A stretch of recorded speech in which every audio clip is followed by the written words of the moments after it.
Discuss करना है PTI के रहनुमा फवाद चौधरी। उन्होंने इल्ज़ाम लगाया है कि इमरान खान के जो पायलट हैं, जो उनका जहाज़ उड़ाते हैं और उनको ट्रांसपोर्ट करते हैं जलसे जुलूसों के सिलसिले में, उनको धमकियां में इस फ़ोन कॉल्स रिसीव हो रही हैं।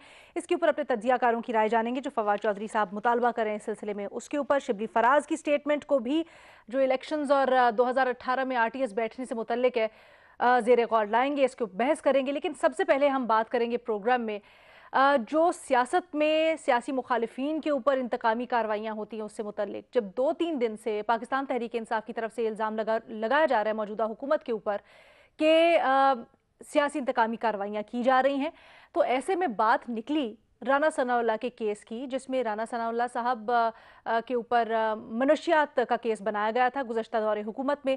राना सनाउल्लाह साहब ने वजाहत करते हुए इससे मुतल्लिक कुछ यूँ बात की कि उनके पास सबूत हैं कि इमरान खान और उस वक्त के एसेट रिकवरी यूनिट के शहजाद अकबर साहब ने किस तरह से हेरोइन का एक थैला इस्लामाबाद पुलिस को पकड़ाया और उनसे कहा कि ये राना सना साहब पर के पास रखवा दो और उनके ऊपर ये झूठा मुकदमा बना दो।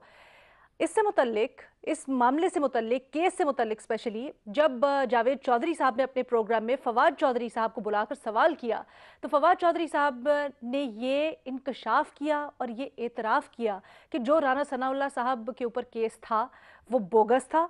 उन्होंने कहा कि ये केस हमने बनाया ही नहीं। फिर जब आगे उनसे सवाल हुआ कि उस वक्त तो शहरयार आफरीदी साहब ने जो कि इस मामले के ऊपर खुसूसी तौर पर वजारत को ओवरलुक भी कर रहे थे, उन्होंने कस्में खा खा के कहा कि ये केस बिल्कुल दुरुस्त है, हल्फन कहा कि ये जो सारे इल्ज़ामात हैं ये बिल्कुल ठीक हैं और हम इसकी तह तक जाएंगे। और फिर हमने देखा कि किस तरह से प्रेस कॉन्फ्रेंसेस होती रही और बयानिया शेप होता रहा। तो फवाद चौधरी साहब इससे भी, इसकी ओनरशिप लेने से भी उन्होंने इनकार कर दिया और कहा मैं तो कम अज़ कम इसकी मुखालफत करता था और जिस तरह से ये मामलात आगे चले वो किसी से ढका छुपा नहीं है। किसी और तरफ उन्होंने इशारा करने की कोशिश की। ज़रा यही जानने की कोशिश करेंगे क्योंकि ये पहली दफ़ा नहीं है कि इस तरह से हो रहा है। किसा की केस की हमारे पास मिसाल है। पहले वो केस बना इमरान खान साहब के दौर में और उसके बाद जब इसके ऊपर हमने देखा कि किस तरह से आके वुज़रा प्रेस कॉन्फ्रेंसेस करते रहे, बयानियाँ बनाते रहे और बताते रहे कि उनका मौक़िफ़ ठीक है, केस ठीक है। लेकिन जब इक़्तिदार से उतरे तो फिर आकर इमरान खान साहब ने अपनी गलती का इतराफ़ किया और कहा कि ये केस तो हमने बनाया ही नहीं, हमें तो किसी और ने इन्फ्लुएंस किया था, फ़रोग़ नसीम साहब पे मामला डाल दिया। यही नहीं, नैब का मामला भी कुछ इसी तरह से और दीगर मामलात भी। अब इसमें भी यही बात, यही कड़ी सामने आ रही है। तो क्या तहरीक इंसाफ अपने फैसलों से पीछे हटकर अब गलत बयानी से काम ले रही है? ये अपने तज्जियाकारों से जरा पूछते और मामले की तह तक पहुंचने की कोशिश करते। आज हमें ज्वाइन कर रहे हैं पैनल के ऊपर अतहर काज़मी साहब, हफीजुल्लाह नियाजी साहब, सुहेल वरायत साहब, मजहर अब्बास साहब और बेनज़ीर शाह साहब अभी हमारे साथ स्टूडियोज में मौजूद है। बेनज़ीर, सबसे पहले आपसे ही जानना चाहूँगी आपकी राय, वजह क्या समझती हैं कि पहले तो एक शेप अप होता है, आवाम के सामने एक नैरेटिव लाया जाता है, इन्हीं केसेस का दिफा किया जाता था धड़ल्ले से, प्रेस कॉन्फ्रेंसेस करके, फ्लोर ऑफ द हाउस के ऊपर, और अब आके इनसे मुतल्लिक बिल्कुल ही मुख्तलिफ रुख दिया जा रहा है और ओनरशिप नहीं ली जा रही। कहा जा रहा है कोई और लोग थे जिन्होंने इन्फ्लुएंस किया इन केसेस को। पीटीआई ने वैसे कभी कोई ओनरशिप ली है अलीना पिछले 3 सालों में? मेरा नहीं ख्याल है। देखिए, केस शायद पीटीआई की हुकूमत ने नहीं बनाया हो, लेकिन साथ तो आपने पूरा दिया। एक केस जिसके बारे में आप फवाद चौधरी साहब कह रहे हैं कि एक फजूल केस था, बोगस केस था, तो उस वक्त आप क्यों नहीं कुछ बोले? उस वक्त आपने क्यों नहीं कुछ कहा? अब आप हमें बता रहे हैं कि केस फजूल था, एक ऐसा केस जिस पे राना सनाउल्लाह साहब को सजाए मौत हो सकती थी, जिसकी वजह से वो 6 महीने जेल में रहे। अब ऐसे है जैसे कि कोई मजाक है कि हाँ वो तो केस ही फजूल था, उस वक्त तो मैं कह रहा था। नहीं तो आप आके पब्लिकली एक प्रेस कॉन्फ्रेंस करते हैं और आप कहते हैं ये केस फजूल है, और आपके जो एक पीटीआई के जो ओहदेदार थे जो कस्में खा रहे थे कि ये केस बिल्कुल सही है, हमारे पास इसका सबूत है, उनके खिलाफ आप बोलते हैं। उस वक्त आप क्यों नहीं बोल रहे? अब आप क्यों बोल रहे हैं? 3 साल बाद आपको याद आ रहा है। दूसरी बात ये अलीना, मैं आपको सच बताऊं, मुझे थोड़ी सी हैरानी हुई राना सनाउल्लाह साहब की प्रेस कॉन्फ्रेंस भी सुन के, क्योंकि उन्होंने शहजाद अकबर साहब का नाम लिया और उन्होंने इमरान खान साहब का नाम लिया, लेकिन एक और इदारा भी था जो इस केस में इन्वॉल्व था और जो इस केस की तहकीकात कर रहा था, और वो था एंटी नारकोटिक्स फोर्स। उसका उन्होंने नाम नहीं दिया।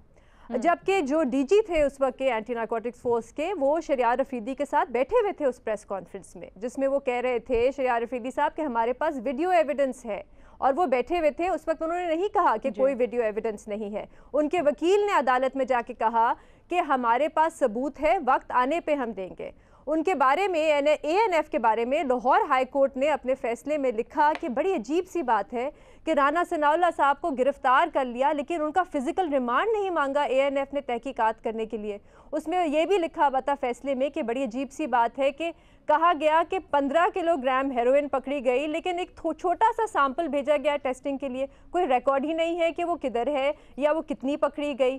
तो ये बहुत से सवालात हैं जो ANF से भी पूछने की बहुत ज़रूरी है, और मेरे ख्याल से फवाद चौधरी साहब का भी उसी तरफ इशारा था। फवाद चौधरी साहब, जो आप कह रही हैं ना कि उससे क्यों नहीं उठाया, कल प्रोग्राम में भी उन्होंने कहा मैंने तो काबीना के इजलास में इसके ऊपर मुखालफत भी की थी, तो एक साहब थे जो कि उठ के चले गए, लेकिन उसके बाद हमने देखा कि प्रेस कॉन्फ्रेंसेस भी हुई। उन्होंने वैसे ये नहीं बताया कि वजीर आजम जो काबीना की मीटिंग में थे उनका क्या मौक़िफ़ था इस पे। ठीक है अथर, देखिए जो फवाद चौधरी साहब ने बात की, ऑब्वियसली इसका एक बैकग्राउंड है। फवाद चौधरी साहब के मुताबिक जिस तरह उन्होंने कैबिनेट की मीटिंग के दौरान भी इसके ऊपर अपने तहफ़्फ़ुज़ात का इजहार किया था, और उसके साथ साथ फवाद चौधरी साहब का यह भी कहना है कि राना सनाउल्लाह साहब ने मुझे पार्लियामेंट के अंदर खुद कहा था कि मुझे पता है कि आप लोगों ने ये केस नहीं बनाया। और उसके बाद उस जमाने में जो पार्लियामान की जो नेशनल सिक्योरिटी कमेटी है उसका जब इजलास हुआ था, उसमें राना सनाउल्लाह साहब ने किससे ये शिकवा किया था, किससे ये गिला किया था कि मेरे ऊपर ये केस बनाया गया। और ये जो सारा केस था, राना सनाउल्लाह साहब ये कह रहे हैं कि जी Punjab police, sorry Islamabad police को हेरोइन दी गई, उन्होंने नहीं ली, फिर ANF को यूज किया गया। तो ANF किसके अंडर है? ANF का जो कमांडेंट होता है वो एक सर्विंग मेजर जनरल होते हैं। और उन्होंने जो प्रेस कॉन्फ्रेंस की थी वो शरियार आफरीदी साहब के साथ बैठे हुए थे, और शरियार आफरीदी साहब यही कहते थे कि ये जो ANF के अफसरान हैं ये मुझे बता रहे हैं कि हमारे पास फुल प्रूफ उसके सबूत हैं और हमने ये कार्रवाई की है। तो मेरे ख्याल में जिन लोगों ने ये कार्रवाई की थी, राना सनाउल्लाह साहब इस वक्त खुद वजीर दाखिला हैं, अगर उसके अंदर कोई मसला था तो अभी उस इदारे को उनको अकाउंटेबल करना चाहिए। वो अफसरान भी यहाँ पे मौजूद हैं, जिन्होंने उनको पकड़ा था वो लोग भी यहाँ पे मौजूद हैं। तो ये तासुर ये मिल रहा है कि वो उस वक्त की हुकूमत ने नहीं किया था। होता ये है कि जब हुकूमत में होते हैं उस वक्त फिर हुकूमत जो है वो प्रिंसिपल स्टांस नहीं लेती। उस वक्त अगर PTI की हुकूमत प्रिंसिपल स्टांस ले लेती तो मेरे ख्याल में वो ज्यादा बेहतर होता। जिस तरीके से आजकल सहाफियों के खिलाफ कार्रवाइयां हो रही हैं और मुकदमे हो रहे हैं, मैं आपको यकीन से कह सकता हूं कि 2-3 साल बाद इसी हुकूमत के लोगों ने कहना है कि जनाब वो तो हमने करवाया नहीं था। तो वक्त जब गुजर जाता है, और आज प्रेसिडेंट अलवी साहब ने भी सहाफियों के खिलाफ होने वाली कार्रवाइयों के हवाले से खत लिखा शहबाज शरीफ साहब को, उसमें मतीउल्लाह जान साहब का भी जिक्र था, दीगर जो माजी के अंदर सहाफियों के साथ होता रहा उसका भी जिक्र है। तो मेरे ख्याल में अगर वो अपने दौर में इतना प्रोएक्टिव किरदार अदा करते तो ज्यादा बेहतर होता। सुहेल साहब, गिला यही है जो अथर बात कर रहे हैं ना, कि अभी भी राना सनाउल्लाह कहते हैं कि जिन्होंने केसेस बनाए हुकूमत की तरफ वो इशारा कर रहे थे गुज़श्ता, छोड़ूंगा तो नहीं, मैं ऐसे कैसे जाने दूं, गलत केस मेरे ऊपर बनाया। लेकिन सर हमेशा से यही रुझान रहा है, जब हुकूमत में होते हैं बहुत सी चीज़ें उनके ऊपर खामोश रहते हैं, बोलते नहीं हैं, किस तरह से ये चीज़ें होती हैं, लेकिन जब फिर अपने ऊपर पड़ती है और अपोजिशन में आ जाते हैं और आपके साथ ही ज़्यादती हो रही होती है तो उस वक्त सब बन जाते हैं, इस महाज के लिए निकल आते हैं। क्या हो इस सिलसिले में? देखिए जी अलीना, पहली बात तो यह है कि जो राना सनाउल्लाह का केस था वो रेड लाइन ही क्रॉस कर ली गई थी। सजाए मौत का केस था, हेरोइन डाली गई थी, बहुत खतरनाक मामला था। और देखें एक सियासी केस होते हैं, करप्शन है, छोटे मोटे केसेस हैं, आपने गिरफ्तार कर लिया, आपने उसको कुछ महीने जेल में रख लिया, लेकिन इस तरह के केस बनाना और इतना खतरनाक बनाना, उससे तो हर बंदा डर गया था कि ये देखें मुनशियात के केसेस डाल रहे हैं। तो उसको याद करना, और बहरहाल अच्छी बात है अगर PTI इसमें शरीक नहीं थी, और अगर कुछ वफाकी वजीर जो है वो ये कह रहे हैं कि हमने उस वक्त भी मुखालफत की थी तो अच्छी बात है। लेकिन बहरहाल उस वक्त के जो वफाकी वजीर थे वो साथ बैठ के प्रेस कॉन्फ्रेंस किया करते थे और साथ उसको ओन करते थे। बाद में उन्हें परेशानी भी हुई क्योंकि राना सनाउल्लाह की जमानत भी हो गई और वो उससे जेल से बाहर भी आ गए। तो मेरा ख्याल है जनरली भी बात यह है कि चाहे सहाफ़ी हो चाहे सियासतदान हो, उनको इस तरह से गिरफ्तार करना, जैसे मैं समझता हूँ कि इमरान रियाज हमारे सियासी तौर पर उनके साथ सियासी हमनवाई नहीं है, सियासी ख्यालात भी नहीं मिलते, बल्कि बहुत सारे सहाफ़ती के हालात भी नहीं मिलते। लेकिन मेरा ख्याल है उनके साथ भी जो हो रहा है ये ज्यादती है। किसी को भी अपनी आज़ादी इजहार की वजह से कैद करना या उसके खिलाफ केसेस बनाना ये गलत है। अतर ये सुहेल साहब ने बड़ा एक इम्पॉर्टेंट पॉइंट कहा है और मैं आपकी तरफ वापस इसलिए लेके आ रही हूँ क्योंकि आपकी बात से ही जुड़ा हुआ है। और पाकिस्तान तहरीक इंसाफ तो अपने आप को एक हायर मॉरल ग्राउंड के ऊपर रखती थी।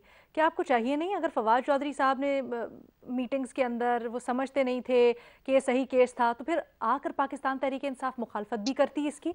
इतना बड़ा इल्ज़ाम, प्रिंसिपल स्टैंड लेना। देखिए ऑब्वियसली उस वक्त जो मुतलका वजीर थे उनको जो महकमा था, महकमे के जो डीजी थे वो उनको आके बता रहे थे कि जनाब हमने ये पकड़ लिया, ये कार्रवाई हुई है, ये चीज बरामद हुई है। पर बाद में पता चला कि सिचुएशन वैसी नहीं थी, बहुत सारी उसमें ऐसी चीजें थी जो क्लियर नहीं थी। अदालती फैसले के अंदर भी बहुत कुछ ऐसा लिखा गया जिससे जाहिर होता था कि केस में गैप्स हैं। तो मेरे ख्याल में इसमें जो महकमाना कार्रवाई है वो अब होना जरूरी है। सियासी तो बिल्कुल उस वक्त हाई मॉरल ग्राउंड तो यही था कि उस वक्त वो खुल के कहते, लेकिन इतना क्रेडिट फवाद चौधरी को देना पड़ेगा कि उस जमाने में भी उन्होंने कैबिनेट के अंदर इसके ऊपर अपने तहफुजात का इजहार किया था। और वो ये कह रहे थे कि उस वक्त जब मेरी उनसे बात हुई जिस केस के हवाले से कि ANF ने जो जवाबात कैबिनेट के अंदर हमारे सामने पेश किए गए, मैं उससे मुतमईन नहीं हूं, मुझे ये केस ठीक नहीं लगता। तो इस हद तक तो उन्होंने इख्तिलाफ राय किया था। लेकिन ये अनफॉर्चुनेट साइड है हमारी। सर, अगर फवाद चौधरी को ये केस सही नहीं लग रहा था और बहुत से लूप होल्स थे आपके मुताबिक भी तफ्तीश में, जो अभी भी आप समझते हैं कि सामने आने चाहिए, फिर राना सनाउल्लाह साहब जो इल्जाम लगा रहे हैं बराह रास्त इमरान खान और शहजादा जोड़ रहे हैं, तो क्या आपको लगता नहीं है कि उस काबीना में मौजूद, उस हुकूमत में मौजूद बाकी लोगों को भी इसके ऊपर सख्त स्टांस लेना चाहिए था? न्याजी साहब, क्या वजह समझते हैं इसकी आप? कि मेरे कत्ल के बाद उसे जफा से तौबा, हाय उजूद पशेमा का पशेमा होना। यानी कि अभी सुहेल साहब ने जिक्र किया है कि आपने उसको 6-7 महीने एक बंदे को अंदर रखा, फिर हाथ लहरा के ललकार के कि मैं राना सनाउल्लाह को मूंछों से पकड़ के अंदर करूँगा। फिर हुकूमत किसकी थी? ANF के क्या है? ANF एक कैबिनेट का हिस्सा है। इसके अंदर एक सेक्रेटरी ANF होता है जो सिविलियन होता है, ग्रेड 22 का। इसका पूरा निज़ाम सिविलियन है। बहुत सारी ऐसी जगह जिस पे आर्मी का बहुत अमल दखल है। एक बहस ही और है। लेकिन आप तो फरमाया करते थे कि अगर मैं वज़ीर आज़म हूँ तो मैं तो सैक कर लूँ, मैं तो ये कर देता, मैं फलां कर देता। फिर आपने कौन सी जगह पे, या कैबिनेट में के अंदर भी किसी दोस्त ने कहा है कि ये कहाँ सो रहे थे, हाइबरनेशन में थे ये सारे के सारे, जब वो डिस्कशन हो रही थी कि फवाद चौधरी साहब आप कह रहे हैं जी अब अच्छा किया उन्होंने कन्फेशन किया है। हजूर ये कन्फेशन हो रहे हैं, ये काफ़ी नहीं है। PTI का 3.5 साल का दौर जो है वो एक फ्राइटनिंग ड्रीम था, एक भयानक ख्वाब था इस कौम के लिए, जिसमें से मीर शकील रहमान साहब को 7-8-9 महीने वहाँ ये कौन किसे पकड़ा था, कौन सा केस है। अभी आपने देखा कि कल परसों से नैब का चेयरमैन जिसमें हैरेसमेंट हुई, और हम कई दफ़ा डिस्कशन में आते रहे, इसको इतना बड़ा क्राइम पाकिस्तान में बना के पेश किए, कानून साजी होती रही है। और वज़ीर आज़म हाउस से नैब के चेयरमैन की वीडियो निकलती है जो कि अपने ही एडवाइज़र के थ्रू, अपने ही स्पोक्स पर्सन के थ्रू, अपने ही जो प्रेस के बंदे के ज़रिए एक TV पे चलती है, और उसके बाद चुप साध ली जाती है। उस खातून का बेचारी का आज उन्होंने पब्लिक अकाउंट्स कमेटी के सामने जो बयान दिया वो पढ़ लें, और आप इसके बाद बाकी देख लें। जो एक खातून के बारे में आमना जंजुआ ने परसों कैपिटल टॉक में कहा है कि एक खातून कहती है कि जी अगर तुम्हें इतनी खूबसूरत हो तुम्हें शोहर की ज़रूरत क्या है। ये मुल्क था 3.5 साल चलता रहा, और इतनी बेशर्मी है। मैं कहता हूँ देखो खाजासा वगैरह के अंदर कुछ तो आप अप्रिशिएट करें कि हमने जो हक का साथ दिया, हम माफ़ी मांगते हैं। ये बंदा जो है, जो इसे नैरेटिव बनाए हुए इमरान खान साहब, जिसका नाम है 10 अप्रैल 2014 से लेकर 10 अप्रैल 2022 तक ये बंदा क्या करता रहा, इसका कंडक्ट क्या रहा। अगर इसको कंटिन्यू करवा देते, ये सारी चीज़ें ठीक थी, कोई अमरीकी साजिश नहीं थी। आपने एक जुर्म किया एक शख्स के साथ, आपने इसी के जज ने जब अदालत में जब वो बेल ले रहा था राना सनाउल्लाह का, व्हाट्सएप कॉल के जरिए आपने बेल नहीं होने दी। आप कहते थे कि हमने कहा कि जान अल्लाह को देनी है, सारा आप उसके साथ you are partner in crime. यानी हम समझे कि अगर बैड ब्लड ना हुआ होता और हुकूमत ना गई होती पाकिस्तान तहरीक इंसाफ की जिस अंदाज में गई है, तो ये जो आज कन्फेशंस हो रहे हैं ये ना होते और मामला इसी तरह से सही चलते। बिल्कुल बीबी ना होती। अगर आपने मुझसे पूछा तो जवाब बिल्कुल ना। मैं ये तो कह रहा हूँ ना, वो क्या दीर्घ स्पीच तकरीर क्या थी, वजीर आजम थे, उन्हें कहा ये न्यूट्रल जो है आप ना बने। क्या कहते हैं, आप न्यूट्रल ना बने और जलसे का नाम रखा गया था अमर बिल मारूफ और हक का हुक्म दिया। अल्लाह हक है, मैं तो कहूँ अल्लाह हक है। आज फवाद चौधरी साहब ने जो कहा ये अल्लाह हक है। सर मेरा ख्याल है मज़हर साहब को शामिल गुफ्तगू करते हैं। बिल्कुल दुरुस्त आपका पॉइंट आ गया। मज़हर अब्बास साहब,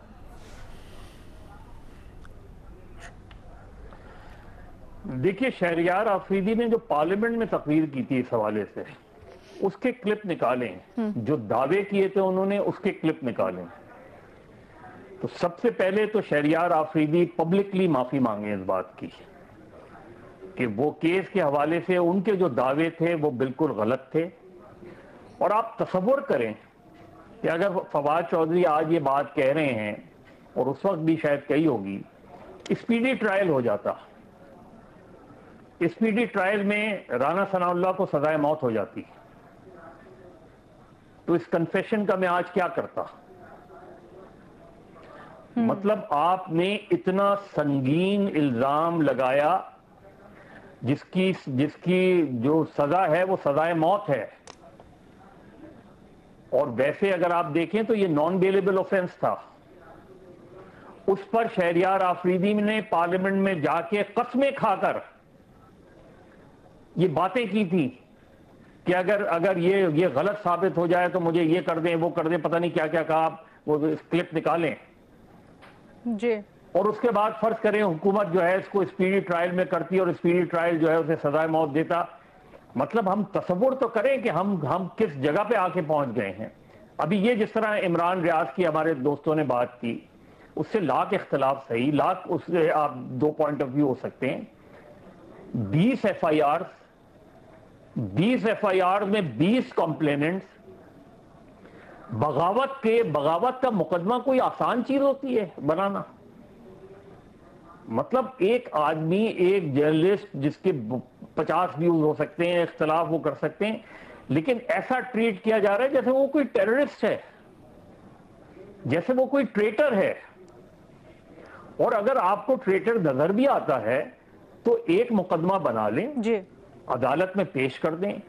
लेकिन ये जो मुकदमे हैं ये पुराने तरीके हैं कि हर थाने में, हर शहर में घुमाते फिरो, टॉर्चर करो, मेंटल टॉर्चर करो, फिजिकल टॉर्चर करो, दूसरे सहाफियों को मैसेजेस दो। ये इससे पहले अयाज मीर वाला क्या वाकया, कोई 1 इंच तहकीक आगे बढ़ी है इतने दिनों में अयाज मीर के वाकये में।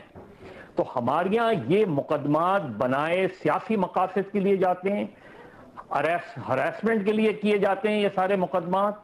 वो चाहे आपके ओपोनेंट्स हों या जर्नलिस्ट हों, उनको इसी हवाले से टारगेट किया जाता है। तो मेरा ख्याल है ये रविश जब तक हम नहीं बदलेंगे यही होता रहेगा। और आपको याद है कि एक वाकया हुआ था कि जिसमें जब सुप्रीम कोर्ट ने उस शख्स को, क्योंकि उसका सियासी ताल्लुक नहीं था, उस शख्स को बरी करने का, सर बदलने के लिए क्या किया जाए, मेरा तो सवाल यही है इस वक्त। क्योंकि हम देखते हैं जब हम पूछते हैं मौजूदा हुकूमत से, वो कहते हैं कि हमने इतना सहा है, अब इनकी बारी है, देखिए बैकडाउन करने को तैयार नहीं है। हाँ अलीना देखिए जावेद इकबाल साहब का, और ये क्लासिकल एग्जांपल्स हैं। बजाय इसके कि पब्लिक अकाउंट्स कमेटी में आप बुलाएं उनको, इसके ऊपर जावेद इकबाल साहब के ऊपर हैरेसमेंट का केस बना के, जुडिशियल कमीशन बना के इनको पेश किया जाए, उन खवातीन को पेश किया जाए जिनको हरासा किया है इन्होंने, वो खवातीन पेश हों जिनको हरासा किया है इन्होंने।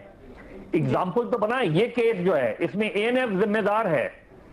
एएनएफ की तरफ से कोई इस वक्त आज तक कोई एक स्टेटमेंट आया है कि ये मुकदमा गलत बनाया गया था? तो ये हमारे यहाँ जो है एक मजाक बना लिया है। ये जो आपने जावेद इकबाल से भी मुताल्लिक ऑब्जर्वेशन की है, अपनी राय शेयर की है, ये बड़ी अहम है। अलीना एक सेकंड, ठीक है, बेनज़ीर कुछ ऐड करना चाह रही है? देखिए मैं सिर्फ अतर की बात पे रिस्पॉन्ड करना चाह रही हूँ कि उस वक्त के जो वजीर थे, उस वक्त के वजीर पे हम सब कुछ क्यों डाल रहे हैं? क्या काबीना को हेड कौन करते हैं? काबीना को हेड वजीर आजम करते हैं। तो वजीर आजम जो थे वो वहाँ पे बैठे हुए थे इमरान खान साहब, जब उनके एक वजीर जो थे वो सवाल पूछ रहे थे ANF के जो भी मेजर जनरल थे या जो DG थे, तो उनका क्या मौक़िफ़ था? क्या वो कोई जिम्मेदारी नहीं लेंगे? उनके सामने ये केस बन रहा था और एक बड़ा खतरनाक केस बन रहा था। अच्छा, मैं इसमें छोटी सी चीज है कि ऐड कर दूं प्लीज अलीना, आपकी इजाजत से। सर मेरा ख्याल अतर को जवाब का मौका दीजिए, मैं आपके पास आती हूँ। मुख्तसर कमेंट रखिएगा सर। एक बात न्याजी साहब ने की चेयरमैन नैब के हवाले से, ये वही चेयरमैन नैब हैं जिनको नून लीग ने लगाया था और पीपल्स पार्टी ने मिलकर लगाया था। उसकी जिम्मेदारी आप इमरान खान पे तो ना डालें। दूसरी बात यह है कि राना सनाउल्लाह साहब भी अब वो इखलाकी मौकिफ लेना जो उस जमाने में वो कहते थे कि मुझे पता है कि ये मुकदमा PTI ने नहीं दर्ज करवाया, तो अब भी खुल के वही कहे ना। और इमरान रियाज के ऊपर जो कुछ हो रहा है उसके ऊपर भी उसी इखलाकी जुर्रत का मुजाहरा करें और बताएं कि कौन करवा रहा है इमरान रियाज के खिलाफ ये सब कुछ। अलीना सर मैं एक second, I am so sorry. अच्छा चले नहीं साहब, एक सेकंड मुझे ज़रा रिस्पॉन्ड करने का मौका दीजिए सर। मेरा ख्याल है अब डिबेट बहुत डाइग्रेस कर जाएगी अगर आप ये कहेंगे कि उन्होंने लगाया। ये बिल्कुल प्रिंसिपली सही कि टेंटेड लोगों को तो आना ही नहीं चाहिए, लेकिन जिस तरह से तैयबा गुल ने इंकशाफ किया है कि वज़ीर आज़म हाउस से, वज़ीर आज़म ऑफिस से ये सब कुछ मालूमात उनको थी और उनकी टेप्स को ब्लैकमेलिंग के लिए इस्तेमाल किया गया। मेरा ख्याल है इसमें अगर नाम आ रहा है तो डेफिनेटली हमारा सवाल उठाना बनता है अतर, हमारा डेफिनेटली सवाल उठाना बनता है। लेकिन अतर आप प्लीज बेनज़ीर के सवाल का जवाब दे देना। उन्होंने कहा है कि अगर वजीर आजम हेड कर रहे थे काबीना को तो वो क्यों नहीं रिस्पॉन्सिबिलिटी, उनकी रिस्पॉन्सिबिलिटी भी तो बनती है, हुकूमत की भी तो बनती है। देखिए हुकूमत की यही होता है ना, हुकूमत के अंदर कैबिनेट के अंदर आपकी मीटिंग होती है, मुख्तलिफ आरा सामने आती हैं, जिसकी आरा हावी होती है। अगर इदारा आपको रिपोर्ट दे रहा है वजीर आजम को कि जनाब ये बिल्कुल इसके अंदर हमारे पास फुल प्रूफ सबूत हैं और हम हर चीज हमारे पास मौजूद है, तो फिर वजीर आजम किसी की जाती फवाद चौधरी साहब कह रहे हैं कि वो मीटिंग पे जब मैंने सवाल पूछे तो वो जो अफसरान आए थे ANF से वो उठ के चले गए गुस्से में। तो वो तो ये कहते हैं कि ये इमरान खान साहब के सामने ये हुआ सब कुछ। तो बिल्कुल ना, इसलिए कि वो अफसरान बज़िद थे, वो वज़ीर आज़म को ये बता रहे थे कि जनाब वज़ीर आज़म ने उनकी बात पे यकीन कर लिया, अपनी वज़ीर के बात पे यकीन नहीं किया। उनके सामने एक अफसर जो थे वो उठ के चले गए गुस्से में, जो जवाब नहीं दे सके, और वज़ीर आज़म को लगा नहीं नहीं ये ठीक होंगे, मेरे वज़ीर गलत है। नहीं, अब उनके जो मुतलका वजीर थे वो कन्विंस थे। शरियार आफरीदी साहब का बयान ऑन रिकॉर्ड है, फवाद चौधरी साहब तो दूसरे उसके वजीर थे। अब आपके सामने सीनियर अफसरान आके कह रहे हैं कि हमारे पास ये सबूत हैं, तो फिर तो वो फिर अदालत ही फैसला करेगी ना। वजीर आजम जज तो नहीं है ना, उसने वहां पे वो कोई बादशाह तो बन के नहीं बैठा हुआ कि वो फैसला कर दे कि राना को छोड़ दो, फिर वो यही कहेगा ठीक है जी। सर लेकिन इंक्वायरी वजीर आजम ने अप्रूव करनी थी ना। अगर वजीर आजम उस काबीना को हेड कर रहे थे, अगर वजीर आजम उस काबीना को हेड कर रहे थे और उनकी सरबराही में कोई अफसर जो उनको ब्रीफ करने के लिए आया है वो उठ के चला जाता है, तो ये मायूब नहीं लगेगा? मेरे पैनल पे से कोई यहाँ पर उठ के चला जाए तो मुझे तो बड़ा अजीब लगेगा कि सर जवाब दिए बगैर ऐसे क्यों उठ के जा रहे हैं। 2 मिनट के लिए रजिस्टर तो करेंगे। न्यारी साहब भी कुछ ऐड करना चाहते हैं? मैं तो था ही मर जाऊं अगर मेरे चैनल से उठ के चला जाए, मैं था मर जाऊं। देखिए जी, पहली बात तो यह है कि चेयरमैन नैब की आपने भी आधा जवाब दे दिया है जो मैं देना चाहता था कि तैयबा गुल की जो वीडियो है वो चेयरमैन नैब के लवने से पहले की है बात की। अगर तो पहले की थी और लगाया है तो फिर तो ये जो दलाइल इस तरह के लाते हैं, मेरा ख्याल है कि इतना टैलेंटेड अतर जैसा बंदा ये बेहतर भी दलील दे सकता है और कुछ चीज़ों को वेल लेफ्ट भी कर सकता है कि क्रिकेट खेली हुई है तो हर बॉल खेलना जरूरी नहीं है कि उसको किसी ने बाउंसर करा दिया तो वो भी आप ही ने खेलना है, अपना सर तुड़वाना है। उसको बेहतर है जाने दिया करें। दूसरी बात यह जी कि मैं आपको एक बात बता, मैं आपको बड़ी इंपॉर्टेंट बात मैं एक इंपॉर्टेंट बात बता दूं। एक इंपॉर्टेंट बात सुन लें इस केस में इंपॉर्टेंट बात सुन लें, एक इंपॉर्टेंट बात सुन लें, मुख्तसर तरीन है। अगर मैं ये आपको बताऊं कि बशीर मेमन का इंटरव्यू अगर आपने देखा है शाहजेब खानजादा साहब के साथ और कई टीवी चैनल्स पे, जहाँ पे वज़ीर आज़म ने कहा मुझे ये केस भी चाहिए, ये केस भी चाहिए। मैं हकीकत है कि आप कहेंगे तो किसी ने इसको अगर आप अफोर्ड कर सके तो मैं आपको ये बात इसको प्रूव करके दूंगा कि वज़ीर आज़म ने बुलाया, उसने कहा मुझे राना सनाउल्लाह गिरफ्तार चाहिए। वज़ीर आज़म साहब की ख्वाहिश को ANF ने पूरा किया। उसमें नैब को भी पहले ट्रिगर किया गया, नैब ने भी उनके खिलाफ इन्वेस्टिगेशन उन दिनों शुरू की हुई थी। उनका था कि मैंने राना सनाउल्लाह मुझे पकड़ के दें, ये इनकी, और उसको रखे जहाँ के चक्की में वहीं रखा, टीन के गर्मियों में टीन की कोठरी में रखा। अल्लाह करेगा इंशाल्लाह ये खुद वही उसी जगह जाके बैठेंगे अगर अल्लाह के यहाँ मकाफात अमल है, उसी कोठी में जिन्होंने जो किया उसको भरना पड़ता है। न्याजी साहब नहीं, मेरा ख्याल है लेट्स एक्ट सेनली है। मैं तो किसी को गैर कानूनी बात नहीं कर रहा। हम सर नहीं सर ठीक है, आपकी राय है, हम उसका बिल्कुल एहतराम करते हैं, लेकिन अभी जैसे हम पहले भी बात कर रहे थे कि ये जो सिलसिला है, ये जो नफरत का सिलसिला है, ये कहीं तो रुकना चाहिए। Sanity should prevail. तो आई थिंक हमें अपने फोरम से भी यही मैसेज देना चाहिए। ठीक है, सियासी मुखालिफिन आपस में जो मर्जी कहते हैं, लेकिन हमें एटलीस्ट सही तरह से सही मौक़िफ़ आगे पोर्ट्रे करना चाहिए। हमारा जो बुनियादी सवाल है उसके जवाब में अक्सरियत हाँ की ऑप्शन लेती है। अतर काज़मी साहब मुत्तफ़िक नहीं है, वो ना की ऑप्शन ले रहे हैं और वो कह रहे हैं कि वजूहात रही, उस वक्त कुछ लोग थे जिन्होंने इख्तलाफ ज़रूर किया, लेकिन ऐसे ठोस शवाहिद ब्रीफ किया गया काबीना को उस वक्त भी, जिसकी बुनियाद पर उस वक्त की हुकूमत ने ये स्टेप लिया।